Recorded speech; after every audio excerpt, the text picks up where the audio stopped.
আমরা আছি শেরপুরের মাছের মেলা, বিশাল মাছের মেলা। দেখা যাচ্ছে পুরো জায়গা বেড়ে ওই যে লাইট দেখা যাচ্ছে, ওই লাইট পর্যন্ত মেলা।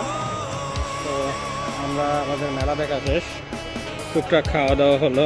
কাস্টমার আমাদের আছে, ওনারা বিভিন্ন পদের মিষ্টান্ন নিয়ে বসেছে। তো মেলা করলাম, আমার 2 কলিগ আছে, ওনারা সামনে চলে গেছে, আমি একটু পিছনে ভিডিও করতেছি আর আগাচ্ছি, দেখাচ্ছি কত বড় মেলা।